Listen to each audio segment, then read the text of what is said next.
Crônicas, capítulo 13, vamos ler nesse capítulo 3 versículos do 1 ao 3. Primeiro livro de Crônicas, capítulo 13, leremos a partir do versículo 1 até o 3.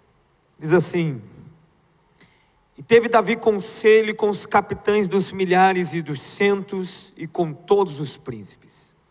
E disse Davi a toda a congregação de Israel: Se bem vos parece e se vem isso do Senhor nosso Deus, enviemos depressa mensageiros a todos os nossos outros irmãos em todas as terras de Israel, e aos sacerdotes e aos levitas, com eles nas cidades e nos seus arrabaldes, se ajuntem conosco, e nos tornemos a trazer para nós a arca do nosso Deus, porque não a buscamos nos dias de Saul.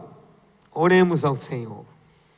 Somos aqui, Senhor Deus, a tua igreja, reunidos em teu nome, e temos a convicção e a certeza de que a tua palavra, ela virá para nós agora, pelo teu poder, pelo teu Espírito Santo.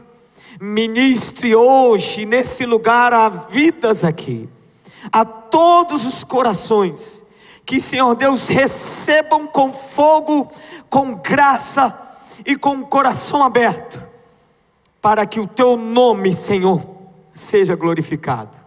Em nome de Jesus, amém. Tome seu assento, querido.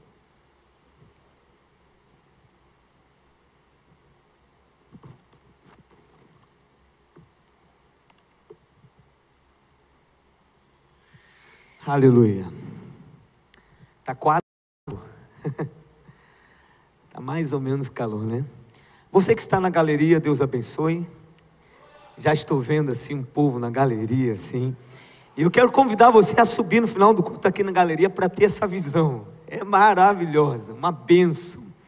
Agora, irmãos, eu tenho andado todo dia aqui nessa igreja, todo dia. Aqui é o meu trabalho integralmente na igreja, todo dia.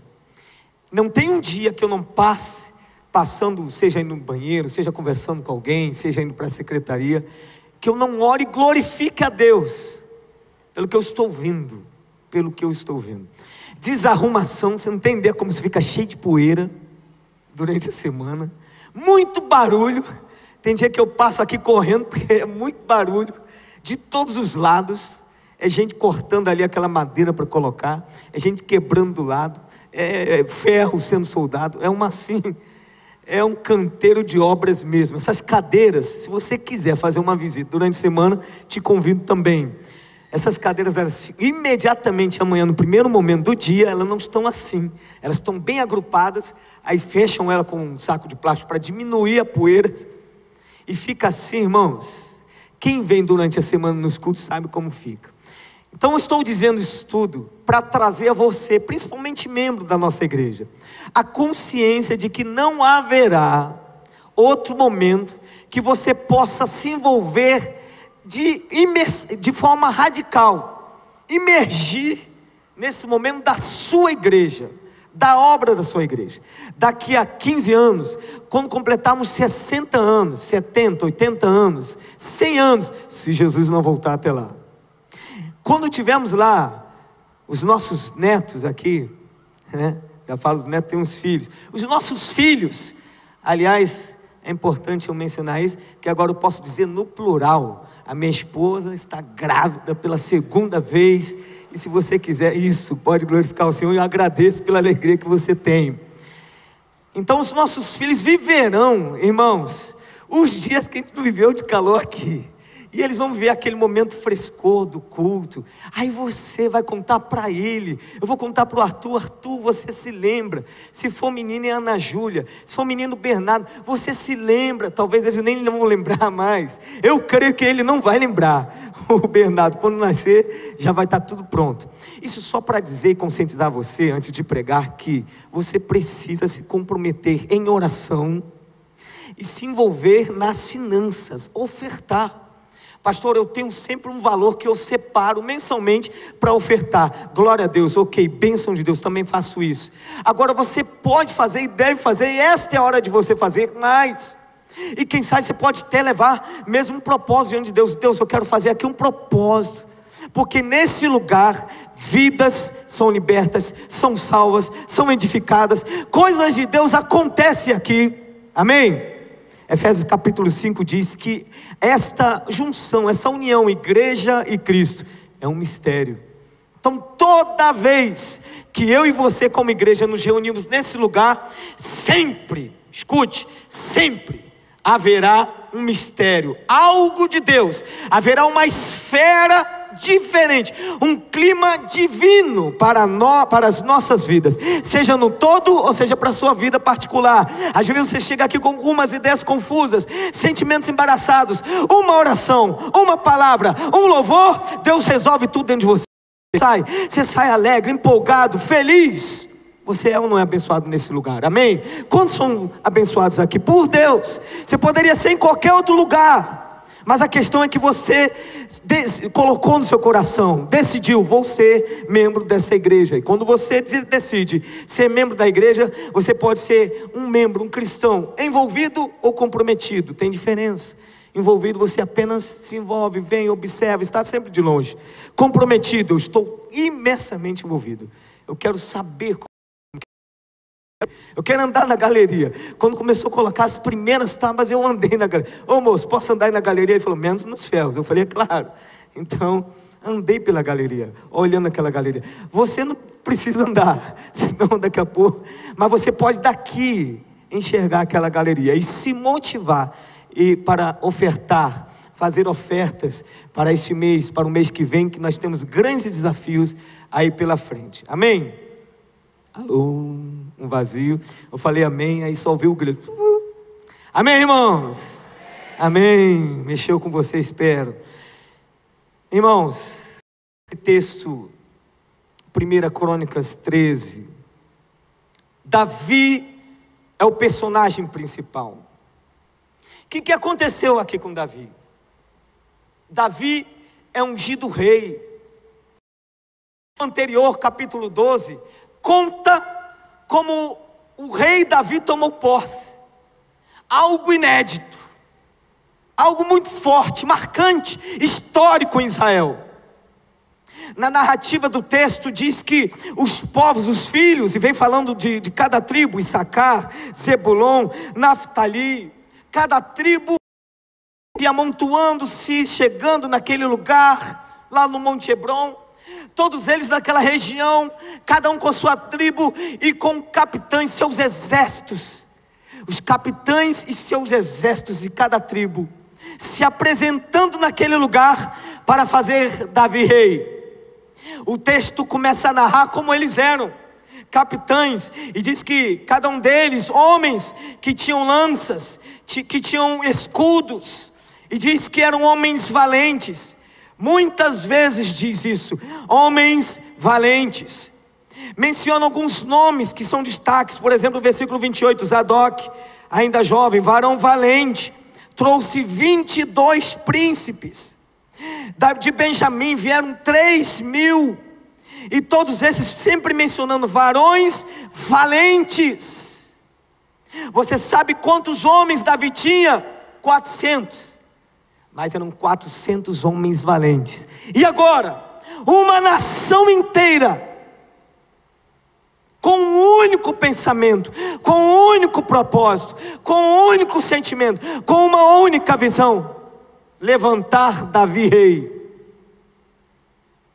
E esse episódio, esta imagem, quando eu li esse texto, eu busquei vislumbrar todas essas tropas chegando. Vale aqui destaque para alguma das tribos. Uma delas é Issacar. Que Issacar, o que tem de destaque nelas? A Bíblia diz, o versículo 32, que não eram homens valentes, eram homens destros no conhecimento dos tempos. Porque num exército ele não se vale só de gente valente, gente que conquista, gente que briga, gente que está na frente da batalha. Tem que ter pensadores, tem que ter estrategistas, tem que ter gente que vai dar a direção, que vai pensar sobre como deve se portar numa guerra, quando sair para uma guerra, quando deve ou não sair. Essa era a tribo, um dos destaques. Outro destaque é os vizinhos daquela região. O capítulo 12 encerra dizendo que os vizinhos, eles estavam trazendo alimentos. E aí diz assim, trouxeram pão sobre jumentos, provisões de farinha, pastas de figos, cachos de passas, vinho, azeite, bois, gado miúdo, tudo em abundância, porque havia alegria em Israel. Este era o momento de Davi. Davi sendo ungido rei, e com um exército sem números. Ele não saberia ele contar todo aquele exército de homens valentes.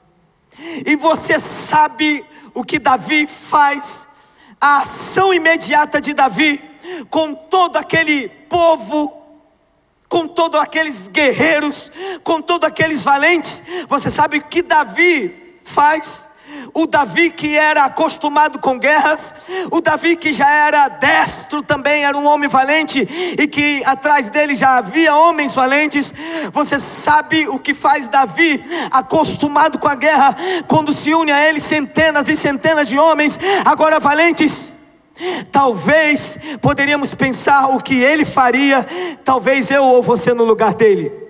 Faríamos assim: já que eu sou homem de guerra, já que eu já tenho na minha mente quem são os inimigos do território de Israel, já que eu sei qual é a força do inimigo, já que eu sou o destro da guerra, eu vou equipar, na verdade eles já estavam equipados, eu vou criar uma grande manobra, uma grande estratégia de guerra, e vou conquistar dezenas e dezenas de terras. Aliás, a história de Israel diz que esse momento, que esse governo de Davi foi um governo realmente, de fato, de muitas conquistas. Mas nesse instante, quando Davi poderia se ver motivado para isso, a primeira ação dele foi o texto que lemos. Reuniu capitães, príncipes, os chefes, e falaram assim: nós precisamos da presença de Deus em Israel. Nós precisamos da arca. Nós precisamos trazer novamente para Israel o simbolismo da presença de Deus. O que simbolizava a arca de Deus era o simbolismo máximo de tudo que Israel tinha recebido de Deus, logo lá no seu início. O tabernáculo, as tábuas, tudo, as tábuas inclusive guardadas dentro da arca. A arca representava a presença de Deus. Quando Israel, nos primeiros momentos das como nação, saía para a guerra, a arca iria na frente, e quando a arca ia na frente, Deus vencia as guerras de Israel, porque a arca representava a presença de Deus. Davi está mandando uma mensagem para os céus. Davi está mandando uma mensagem para aqueles guerreiros: ei, nada, absolutamente nada, nenhuma decisão será tomada aqui, não farei nada sem antes ter a presença de Deus comigo aqui do meu lado. Você sabe o que significa isso pra gente? Talvez a sua mente já esteja pensando, mas se tem alguém que não está, eu digo para você: as nossas conquistas aqui nessa vida, aquilo que nós conquistamos, aquilo que nós somamos e dizemos assim, isso é bom, isso é grande, o que você faz depois delas? Porque tem gente que esquece de trazer a arca, tem gente que não faz. O que você faz quando você começa a agregar em você valores, através de uma faculdade, através de um estudo? O que você faz quando você recebe uma promoção lá no seu trabalho? O que você faz quando você está somando valores em sua vida que são exponenciais, e você está em amplo crescimento, e você consegue já ter uma visão do seu negócio, e você já consegue ver a expansão do seu negócio? O que você faz quando você está prosperando? Davi me ensina aqui o que ele faz. Ele vai lá buscar a arca de Deus. Davi, ensina a gente aqui, por favor, Davi. Porque parece que tem muita gente que vai buscar em Deus conquistas, e ora: Deus, Tu és comigo nesse vestibular. Deus, Tu és comigo nesse negócio que eu vou fechar. Deus, Tu és comigo nesse projeto de vida que eu tenho. E quando as coisas começam a acontecer, e quando as coisas começam a andar no trilho, e quando tudo começa a acontecer, onde está a arca de Deus? Eu quero andar nesse texto para ver se, de fato, temos trazido a arca de Deus para as nossas conquistas. Andando com ele, pensando nele, eu me deparei no versículo 3, até aqui eu estava pensando exatamente assim nesse texto. Nossa, Senhor, quando eu tiver as minhas conquistas, estou conquistando mais uma bênção da paternidade, glória a Deus. Você não sabe quanto estou explodindo de alegria por isso. Algumas pessoas mais próximas sabem. Há uma confusão de sentimento, aliás, de preocupação, de alegria. Meu Deus, um filho, mais um filho, como vai ser? E o que eu faço?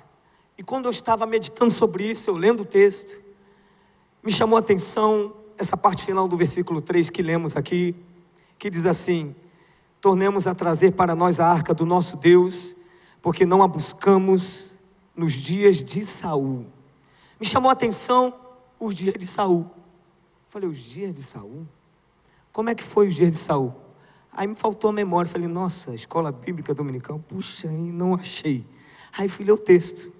Se você quiser abrir, você pode abrir a sua Bíblia em 1 Samuel capítulo 10. Talvez por curiosidade, como eu tive. O que aconteceu nos dias de Saul? Não trouxeram nada. Como é que foi? Como é que foi a posse do reinado? Eu lembrei disso. Como é que foi a posse do rei Saul? Como é que ele foi empossado? O que aconteceu em seguida? Se com Davi ele buscou a arca, o que Saul fez em seguida? A sua posse. Eu achei. 1 Samuel capítulo 10, versículo 25, 26, 24. Versículo 24 diz assim: então disse Samuel a todo o povo: vedes já a quem o Senhor tem elegido? Samuel empolgando o povo já estava ali reunido. Vocês estão vendo? O rei que vocês pediram está aí, olha como ele é bonito, um cara grandão, bonitão assim, chama atenção. Vocês estão vendo? Em todo o povo não há nenhum semelhante a ele. Aí olha o versículo: então jubilou todo o povo e disseram: viva o rei! Foi um brado. Eu bradei aqui porque respeitando o ponto aqui de exclamação. Viva o rei! Aí declarou Samuel ao povo o direito do reino. Escreveu num livro, pô-lo perante o Senhor. Então enviou Samuel a todo o povo, cada um para a sua casa. Versículo 26. E foi também Saul para onde? Para a sua casa, a Gibeá. Foram com ele do exército aqueles cujo coração Deus tocara. E foi Saul também para a sua casa. Mas não festa, não teve uma festa assim, nem um bezerrozinho, não rolou nada. Nem uns glórias. Podia ter dado uns glórias lá, Saul. Nada disso. Simples assim, Saul. Terminou, acabou. Ei, viva o rei! Viva! Registra aí. E Saul agora é o rei. Ele vai ser o rei sobre Israel. Ponto. Um abraço. Tchau, gente. Está acompanhando comigo essa cena? Tchau, hein? Beleza. Agora eu sou o rei, hein? Um abraço. Chega, cansado. Ufa, que dia. Fiquei o tempo todo, tentei me esconder atrás das malas lá, não consegui. Aí me acharam. E quando me colocaram como rei, a minha reação foi ir para casa. Mexeu comigo. Eu penso que, e aí eu trabalhei aqui, que existem 3 níveis, pode existir mais, Você pode pensar em muitos outros níveis, mas nesse texto, na junção dos dois textos, eu vi 3 níveis de espiritualidade. 3 níveis que você pode desfrutar da sua comunhão com Deus. 3 níveis.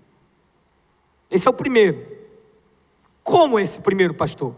Sem graça. Foi para sua casa, sem graça. Como é que é a sua fé? Minha fé é assim, sabe, gente? Eu vou, eu oro. Quando é que você ora? Não, oro quando o pessoal manda ficar de pé. Aí estou orando. Aliás, aquela oração de orar pelos aniversariantes, que leva, sei lá, 1 minuto. De 1 minuto, de 60 segundos eu levo 10. Consigo orar nem os 60 segundos. Quando começa a levantar a mão, já estou distraído. Mas como é mais? Fale mais da sua fé. Eu em casa dou uma folhada assim na Bíblia, né, gente? Eu sei mais ou menos onde estão os livros da Bíblia. Como é que é a sua vida de fé? Conte como é seu nível espiritual. É assim, eu vou lá na igreja, eu sei o nome do pastor da igreja eu sei. Pelo menos o nome da... E a classe escola bíblica? O que é escola? Tem escola na igreja? Eu já passei pelo ensino fundamental, médio. Eu quero provocar essa reflexão em nós. Esse primeiro nível parece ser um absurdo, mas eu vejo, irmãos, que é um nível onde as pessoas banalizam a fé, onde as pessoas se acostumam com o sagrado, onde as pessoas vão se habituando a estar no lugar de Deus, onde Deus opera, onde Deus fala, onde as pessoas tomam conhecimento da rotina do culto, da rotina da igreja, da rotina das coisas de fé, e basta somente conhecer. Disse hoje na classe de discipulado, falando exatamente nesse ponto em que a igreja e Cristo é um mistério, e dizendo para eles exatamente o que eu repeti aqui, que o mistério é o seguinte: Deus sempre tem algo novo, especial para nós, mas nós também temos que sempre ter algo novo, especial para Deus. E eu disse assim, mesmo que conheçamos a liturgia do culto, a gente sabe que no início vem uma oração, a gente sabe que depois é um momento da oferta, a gente sabe dos anúncios, sabemos dos aniversariantes, sabemos do momento da palavra, sabemos que no final tem uma oração, e às vezes a gente pensa assim, é tão repetitivo que eu estou me cansando. Ei! Você saber da liturgia e saber como acontece não nos dá o direito de ficar apático com a nossa fé. Tá bom. Como é que é o louvor? Sim. Agora é hora de aplaudir. Estou falando do momento de culto. O que dirá do dia a dia, do cotidiano, quando eu estou exatamente no meio das minhas batalhas, enfrentando desafios, no meio às vezes de cova dos leões, e lá, por ter uma fé sem graça, fragilizada, fraca, porque eu mesmo não me comprometo a buscar, o que será nesses momentos de mim?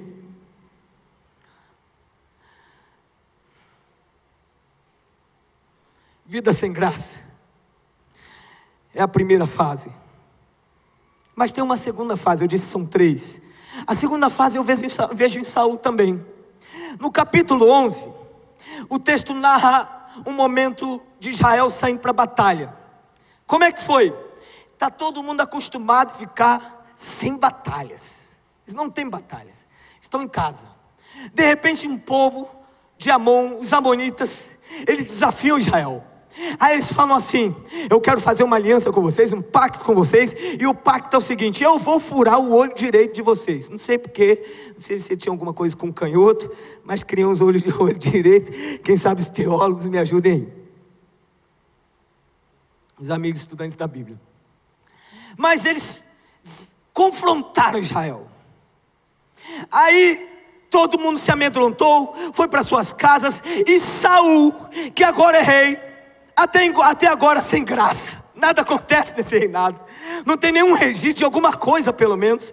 Aí surge Saul, e Saul, quando surge, ouve aquilo, ele se enche de coragem. Naquele momento já havia uma visitação de Deus, e ele tem naquele momento um clamor para Israel. Ele parte 2 bois e divide todas aquelas partes dos bois entre as tribos e falou: quem não me seguir vai ser partido desse jeito. Se correr, o bicho pega. Se ficar, o bicho come. Não tem jeito para vocês. Vocês têm que estar comigo agora. Ou vocês morrem aí apáticos, ou morrem lutando comigo. Sabe o que aconteceu? O povo se mobilizou. O povo acreditou e pensou assim: agora não temos só um rei que vai para casa, agora temos um rei que se encoraja para lutar. Então quando o rei levanta a bandeira, o que acontece? Uma multidão vai atrás dele, seja por medo ou qualquer outra motivação. Até porque o rei Saul fez o que fez. Eles venceram a guerra. Deus dá a Saul não só coragem, mas sabedoria para a estratégia naquele momento. No capítulo 11, olha só o que registrou, o versículo 12. Então disse o povo a Samuel: quem é aquele que dizia que Saul não reinaria sobre nós? Dai cá aqueles homens, os mataremos. Ou seja, agora eles estão acreditando mais em Saul.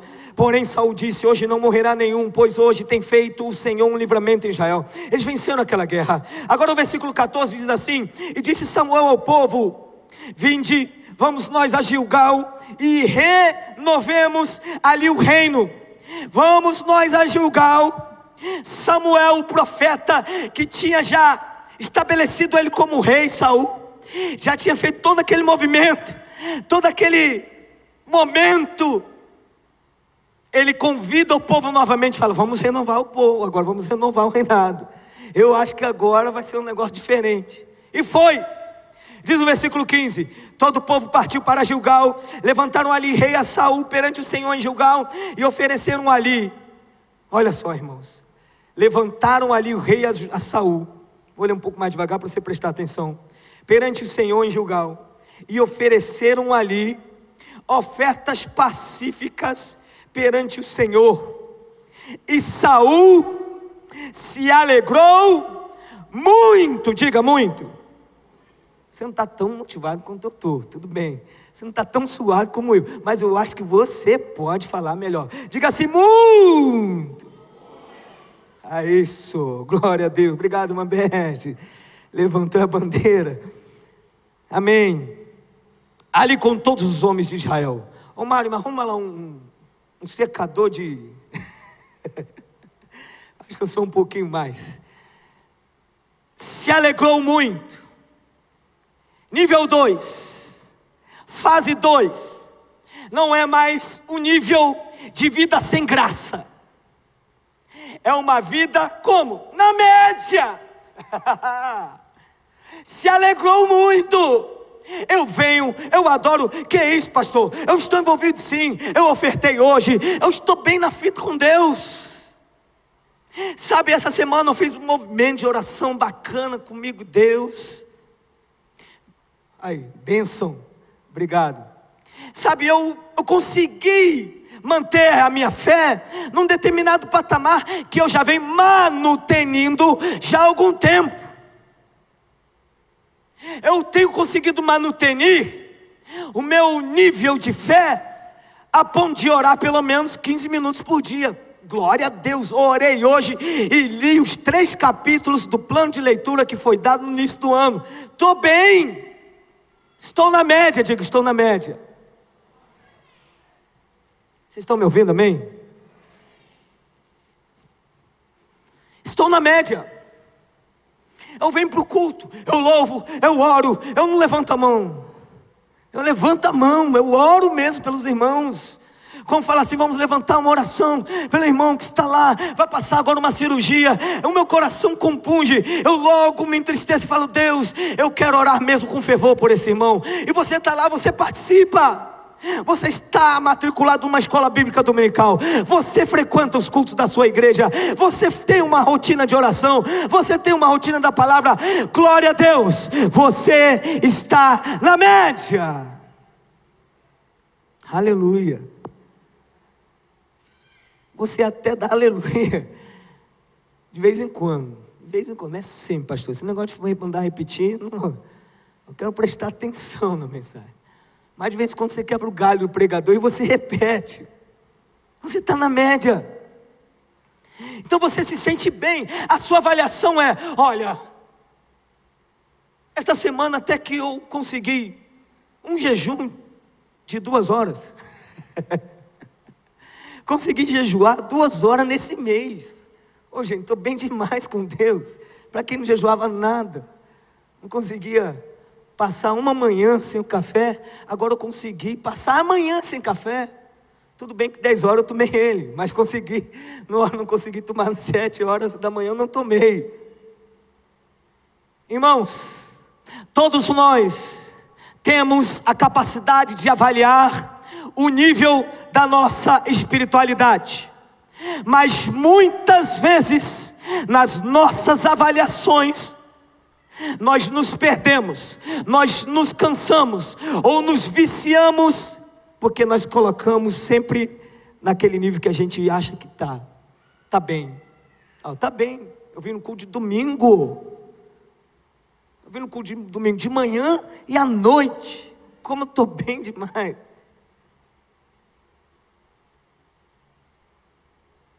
É na média. Mas eu quero pregar sobre Davi, um homem que viveu uma vida no 3º nível, num nível acima da média. O rei Saul, ele estava primeiro, foi consagrado rei, imediatamente foi para casa, vida sem graça, recebeu uma oportunidade, e naquela oportunidade foi renovado. Não tem outro momento, nem tem um outro registro na Bíblia sobre reinados sendo renovados, não me lembro, mas foi renovado o seu reinado, e ali naquele instante, aí ele sacrifica, aí ele se alegra, e se alegra muito. Mas quando eu olho para isso e falo assim, glória a Deus, está bom, mas quando eu vou para a história de Davi, irmãos, eu não consigo me conter. Quando eu começo a comparar Saul com Davi, as reações deles, eu não consigo deixar de me mover, de fazer uma nova avaliação de fé, de olhar de novo para mim e falar: como é que está a minha rotina com Deus? Como é que está o meu estágio de comunhão com Deus? Você quer ver? Voltando ao texto de 1 Crônicas, eu não marquei, capítulo 13. Olha a reação de Davi com a arca. Versículo 7, muita gente já conhece, mas eu faço questão de você prestar atenção nele, porque eu também conhecia. E quando nós lemos, fazemos uma releitura, é possível Deus mexer com você também, como Ele mexeu comigo. Versículo 7 diz, 13 e 7, levaram a arca de Deus sobre um carro novo, da casa de Abinadab, Uzá e Aiô guiavam o carro. Davi e todo Israel alegravam-se perante Deus muito. Está assim? Alô? Está assim? Com toda a sua força, em cânticos, com harpas, com alaúdes, com taborins, com símbolos e com trombetas. Não é estranho para você o nível de fé e de empolgação e de intensidade e de qualidade e de paixão e de amor que Davi tem com o seu relacionamento com Deus? Não chama a tua atenção nisso? Eu sei que muitas histórias você já ouviu de Davi, e nós podemos discorrer muitos outros episódios, mas vou me deter só nesse.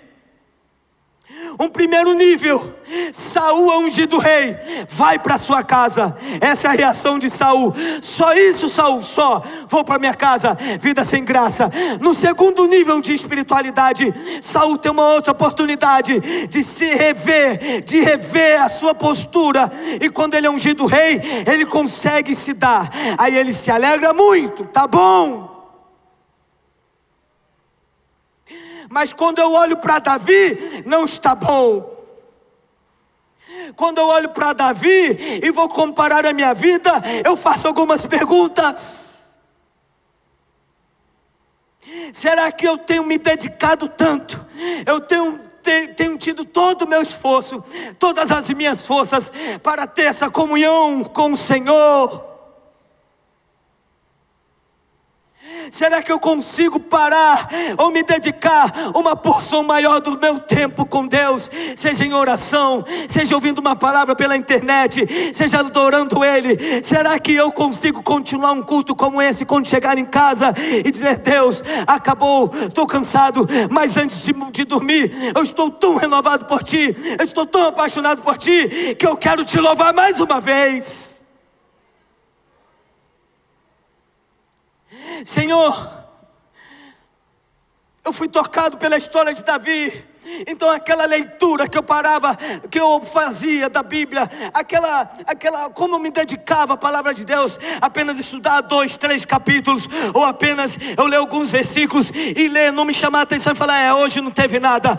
Deus, isso mexeu tanto comigo, que eu não saio da Bíblia, não abro, não fecho ela, sem que Tu me fales comigo hoje.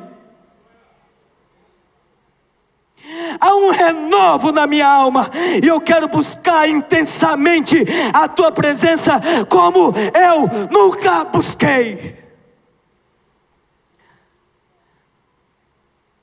Eu olhei para Saul, realmente se alegrou muito. Está tudo bem, Saul? Eu estou vindo para os cultos, Saul. Eu faço coisas de crente, Saul. De vez em quando eu dou umas escorregadas, mas é que eu estou na média. Mas eu quero dizer para você que a igreja de Cristo, ela sempre será desafiada a viver acima da média. Você sabe como nasceu a igreja de Cristo? Nasceram na média. A média era assim: vocês ficam em Jerusalém, até que do alto sejais revestido de poder. Então eles estavam na média. Como? Em oração. Está na média. O que está acontecendo aí? O que vocês fizeram hoje? Oramos. Passou uma semana. O que vocês fizeram a semana toda? Oramos. Glória a Deus. Vida de oração. Você sabe como nasceu a igreja? Acima da média. Deus elevou o nível deles. Veio o Espírito Santo, encheu toda a casa. Em cada um havia uma língua como de fogo, e eles falaram todos em línguas, e eles falavam das grandezas de Deus. Gente, todo mundo estava reunidas, e eles ficaram pasmados, parando e dizendo: o que está acontecendo ali? O que está acontecendo com esse povo? Ei, Deus está elevando o nível de espiritualidade dessa igreja, desse povo, para mandar uma mensagem pelos séculos e séculos. A minha igreja não pode viver numa normalidade. A minha igreja não pode viver na média. A minha igreja sempre vai buscar a viver acima da média. A nossa fé, a nossa vida com Deus, irmãos, é uma vida dinâmica. Às vezes nós nos perdemos, nós somos sufocados pelos prazeres da vida, pelas conquistas que a gente tem, pelos dinheiros, pelas posses. Às vezes a gente entra em discussões, temos projetos pessoais. Isso tudo é válido. Você ter um projeto de casar, de ter um filho, de conquistar uma casa, isso tudo é válido.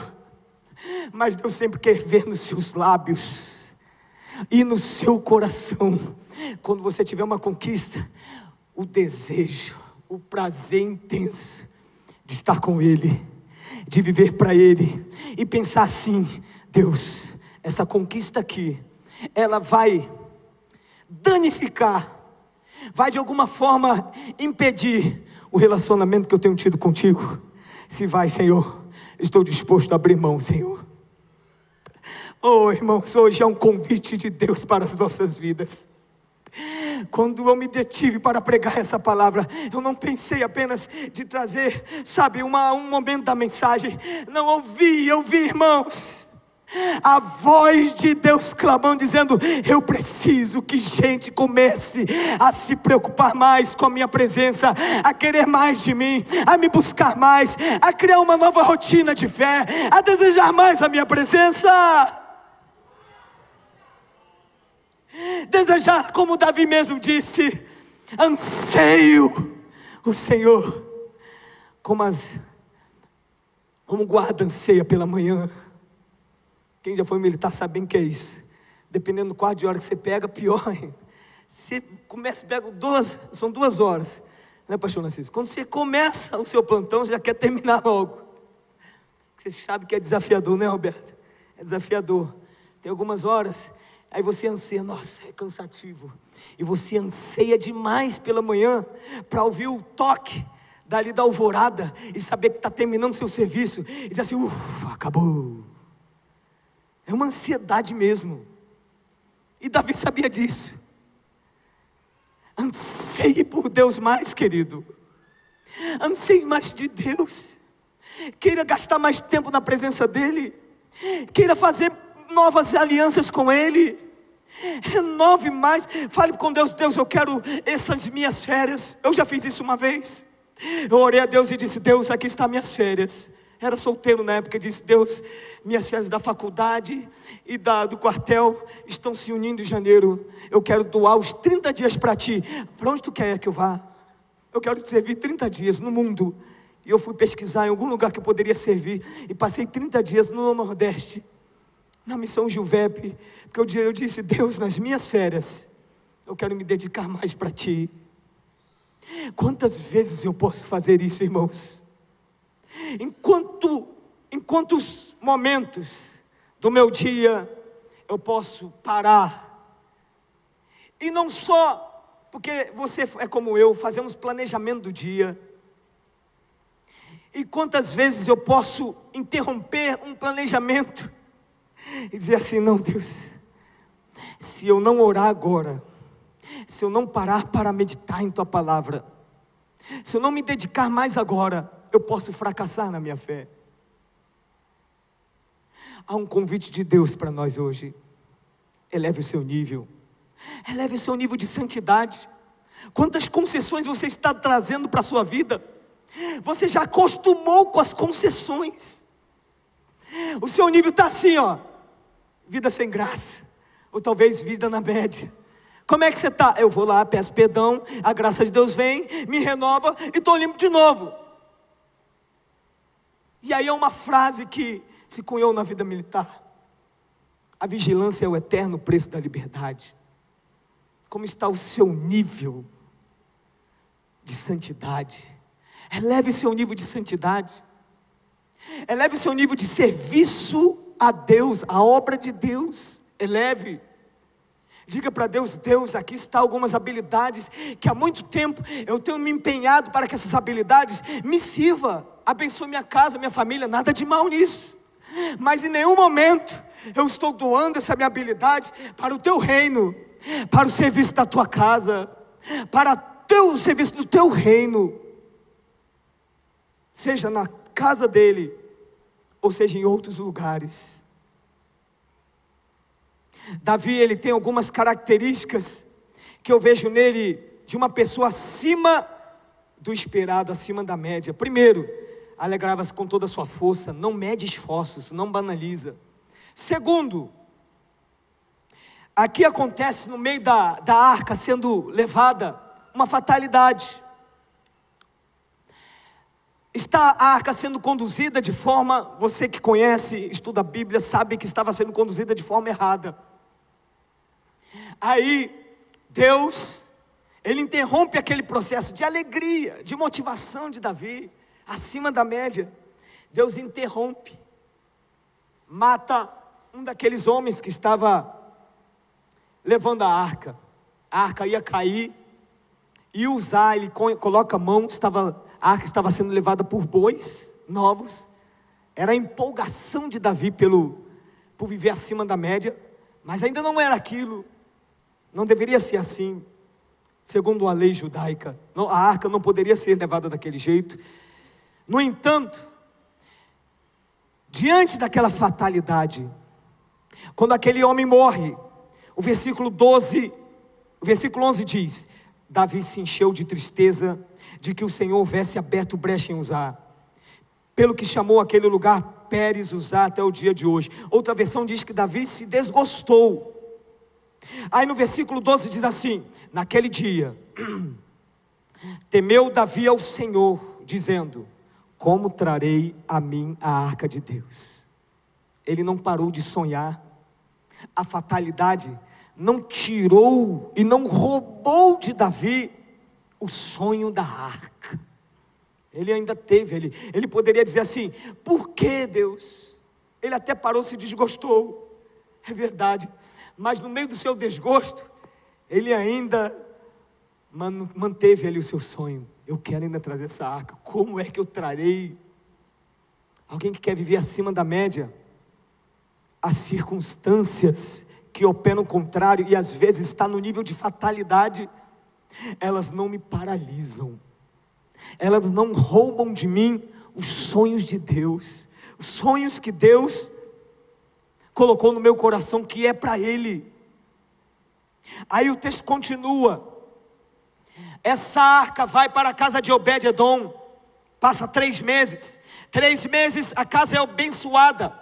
E aí o texto diz lá em 1 Samuel que Davi toma conhecimento. Avisaram Davi: ei, a casa de Obed-edom está sendo abençoada. O que era motivo de luto, a morte, agora a vida, a alegria, a bênção de Deus. E sabe o que Davi faz?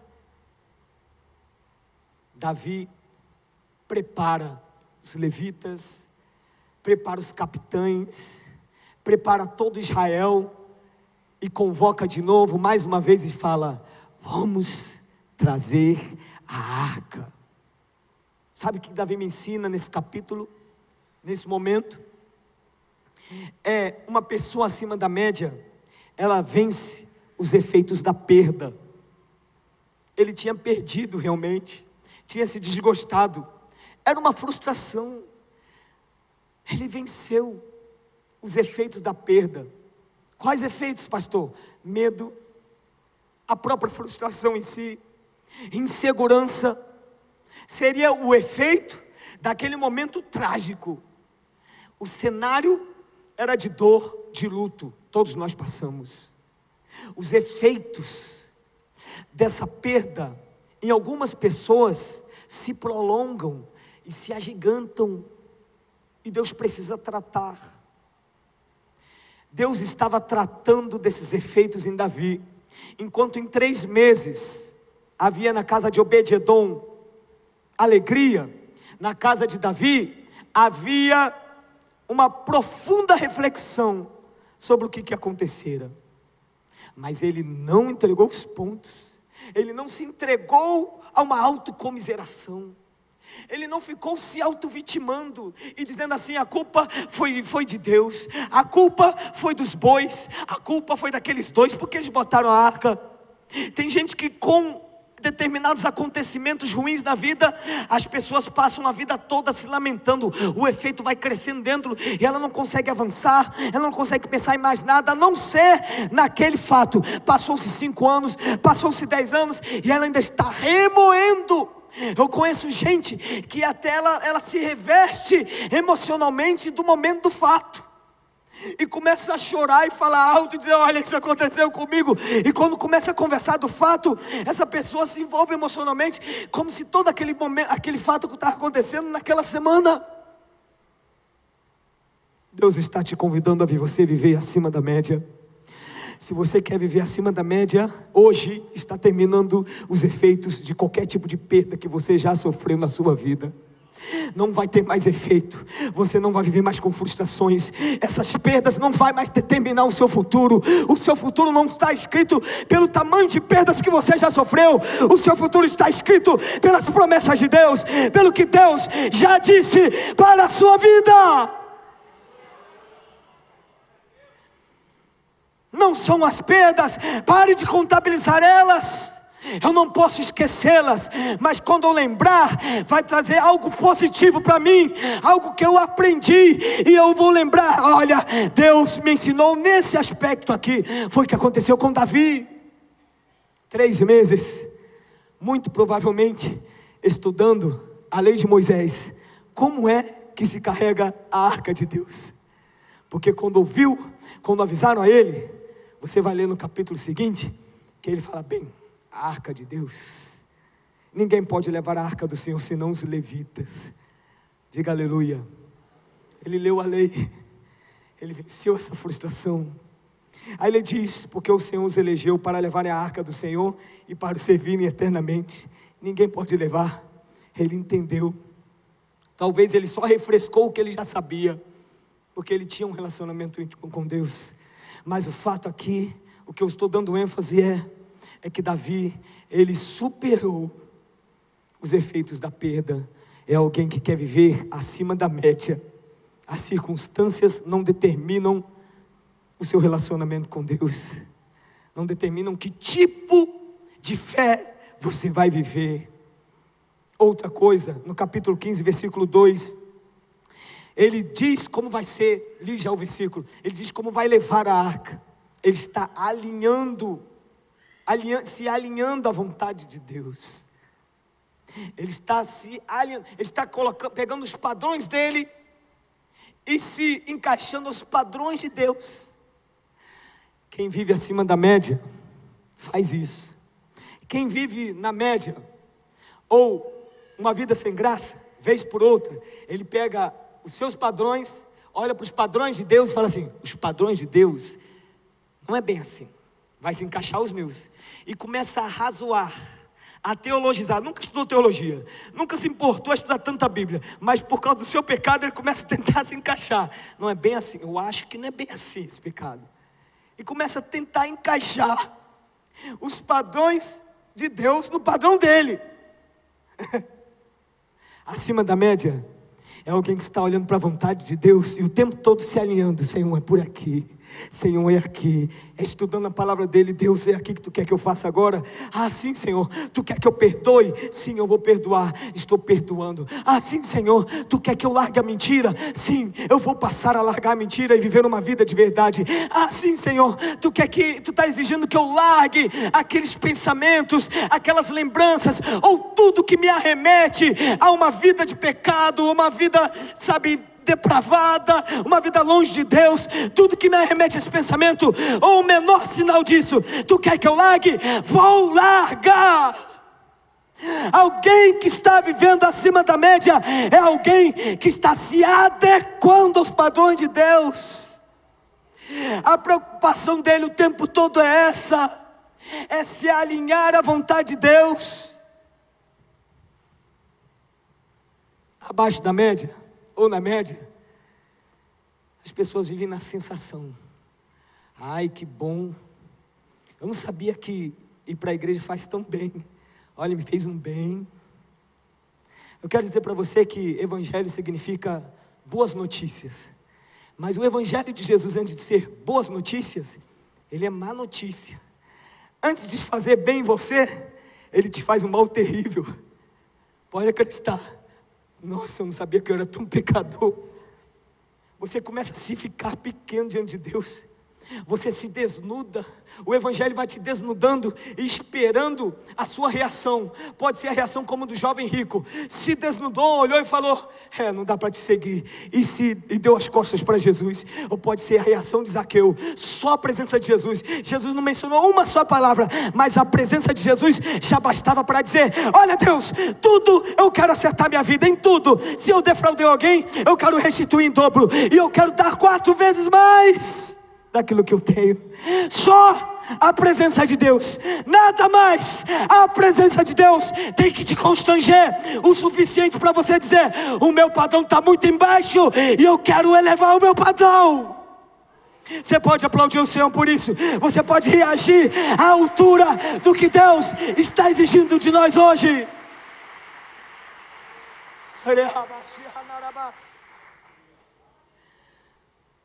Por último,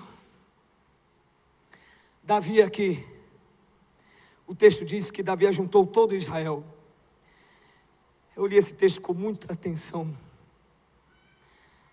e como Deus mexeu comigo nos detalhes desse texto. Davi chama, versículo 11, os sacerdotes Zadok, Abiatar, os levitas Uriel, Asaías, Joel, Semaías, Eliel e Aminadab, e disse para eles, versículo 12: vós sois os chefes dos pais entre os levitas. Vós sois os chefes dos pais.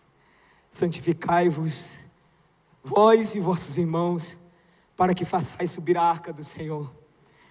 Ele vai incluindo todo Israel, chefe dos sacerdotes e dos levitas. Aí o texto vai andando, ele exige: vocês sacerdotes levitas, se santifiquem. Aí o texto vai discorrendo, versículo 16: disse Davi aos príncipes dos levitas. É uma outra classe, Davi chama também. Aí vai descendo, aí vem falando dos levitas. Ordenaram, pois, os levitas a Aimã, filho de Joel. E vai descendo aqui algumas outras classificações. Versículo 19, cantores. No versículo 22, príncipe dos levitas, tinha um cargo de entoar o canto. Olha quanta gente estava agora envolvida, diferente da primeira vez. Agora todo tipo de gente estava envolvida nesse projeto de Deus, que Davi envolveu. O versículo 23 diz: Berequias e Eucana eram porteiros, estava envolvido no projeto de Deus. Versículo 24, Sebanias, Josafá e outros nomes aqui, sacerdotes, tocavam as trombetas perante a arca de Deus. E Obed-edom está participando também, e Jeaías eram porteiros da arca, estavam ali também. Versículo 25, os anciãos de Israel, os capitães dos milhares. Sabe o que eu observei aqui? Israel, Davi desta vez, não deixou ninguém em casa, lançou mão de todo mundo. Todo mundo de Israel que estivesse envolvido com alguma coisa que Deus. O que você faz? Eu estou aqui no tabernáculo. Não, para tudo. Não, mas eu estou fazendo uma coisa santa. Não, para, nós vamos fazer algo mais santo ainda. Ele envolveu todos, ninguém ficou de fora. Ninguém. E aí o Senhor me ensinou nesse aspecto. Enquanto tomava banho, era o último tópico, eu estava no chuveiro. Senhor, o que tu quer me ensinar com isso? O que eu estou pensando? Aí Deus falou assim: isso é simples. Assim como é tudo e todos, a sua vida cristã tem que ser completa. Eu não digo perfeita, porque nós vamos alcançando a perfeição na medida que vamos caminhando com o Senhor. O Espírito Santo vai trabalhando e Ele vai fazendo você ficar perfeito. Mas eu digo completo. O que é completo? É as suas disciplinas espirituais. Porque tem gente que ora, mas não lê a Bíblia. Tem gente que ora e lê a Bíblia, mas não vai para a casa do Senhor adorar o Senhor. Tem gente que ora, lê a Bíblia, vai para a casa do Senhor, mas não dizima. Tem gente que ora, lê a Bíblia, vai para a casa do Senhor, dizima, mas não evangeliza. E as pessoas não se completam em Deus. Pois eu quero convidar você a vir para uma escola bíblica dominical e começarmos a estudar, ou estudarmos em grupos, ou vir para o seminário, que também é uma boa, para nós pensarmos o que é uma vida cristã completa, que é tão básico que você esqueceu. Tão natural, tão básico, está tão intrínseco em nós, que eu não precisava gastar, ou o pastor, ou quem fosse, muitos minutos para convocar para uma reunião de oração, ou para qualquer tipo de campanha, ou para um tipo de evangelização, uma estratégia de evangelização. Quando levantasse a bandeira, quando apenas soasse apenas um convite, você se mobilizaria. Você diria: eu estou dentro, Deus. Eu quero me envolver com os teus planos, Deus. Por onde? Como é que a nuvem está andando, Senhor? Aonde a nuvem está andando? Qual é o teu projeto, Deus, em bom sucesso? E é a minha igreja que eu faço parte, ela precisa estar. Eu quero estar junto, Deus. Eu não quero estar de fora. A minha vida cristã é uma vida completa. Uma vida acima da média. Irmãos, quem sabe você começou o ano, janeiro passou, estamos no início de fevereiro, e você dedicou alguns minutos no início de janeiro dizendo: eu vou mudar, eu vou ser melhor, eu vou melhorar nisso, eu vou melhorar naquilo, mas você não conseguiu ter parâmetros para isso. Hoje essa mensagem é a palavra de Deus pregando para você, dando-lhe parâmetros. Mais do que isso, te convocando, mais do que isso, te provocando, mais do que isso, te desafiando e dizendo para você: mude o seu status, o seu nível com o seu relacionamento com Deus. Mude. Está na hora, irmãos, de nós nos erguermos como uma igreja genuína. Irmãos, quando a vida está medíocre, quando a vida está abaixo da média, quando a vida está na média, irmãos, eu sei como é. Com 6 anos eu me converti. Me afastei por 6, depois com 19, 16 anos. Voltei depois de um tempo, mas eu sei como é. A gente reclama demais. A gente fica apático. A nossa fé começa a ter uma decaída que a gente nem percebe, vai se esfriando. A gente fica mantendo pelo menos a média. Na média eu estou, porque eu estou pelo menos orando. Mas existem sintomas, que existe uma anemia espiritual tomando conta do teu sangue, do teu corpo. E porque você se enganou pela média, eu estou na média, eu estou bem, olha como eu estou. Você nem percebeu que existe um pecado que está corroendo estruturas de fé, e que vai fazer você em algum momento duvidar das questões mais elementares da fé, mais básicas. Será que Deus existe mesmo? A Espírito Santo eu sei que não, agora estou pensando sobre Deus, se Ele existe. Tem gente que foi se enfraquecendo, que agora pensa assim, não é bem assim, igreja. Gostaria de te convidar para você ir na classe discipulado. Hoje o assunto foi sobre igreja.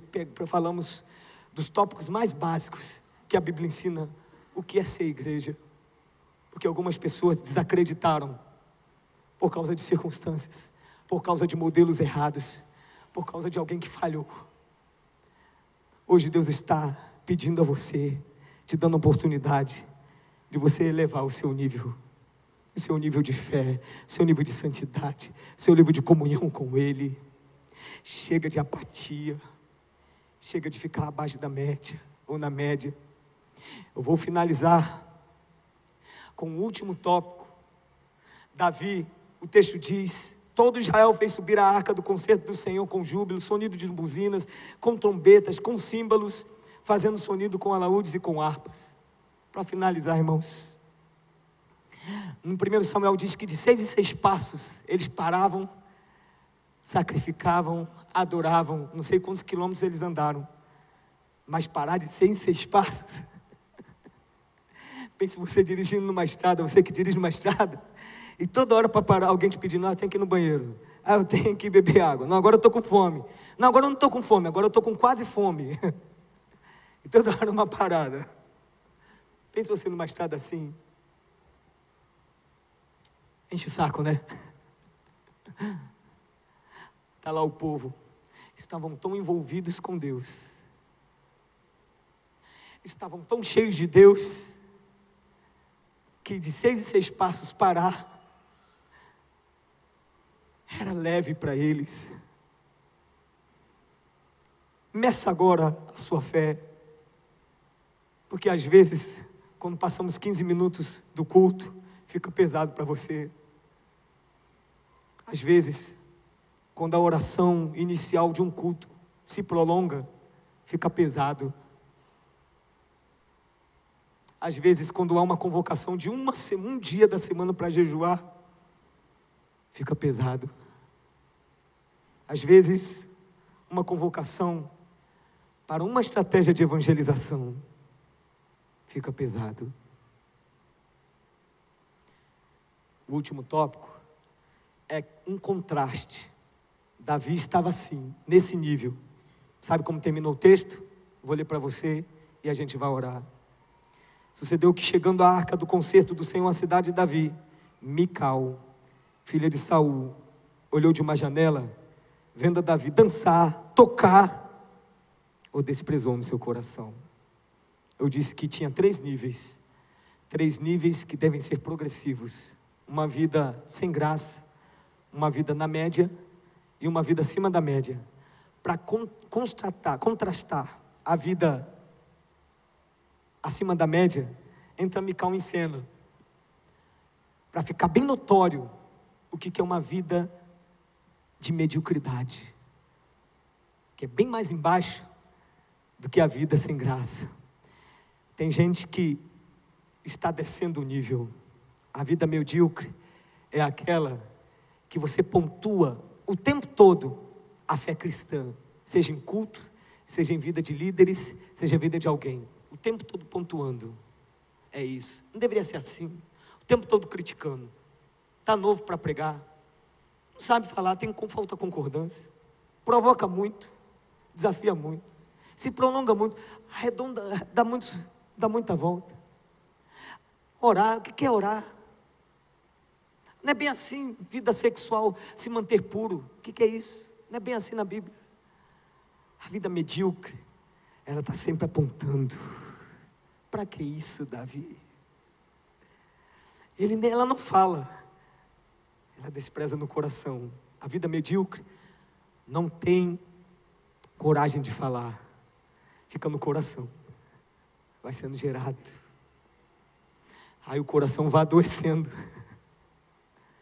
Aí nem se percebe que a sua vida ficou medíocre. Só se percebe, sabe quando? Na parábola de Jesus. Os ventos vieram, as correntezas da água vieram, havia uma casa construída, só não perceberam que era tão medíocre, a visão era tão medíocre, que construíram sobre a areia, e o vento derrubou. Aí quando vem a prova, o vento, a pessoa cai, e abre mão da fé.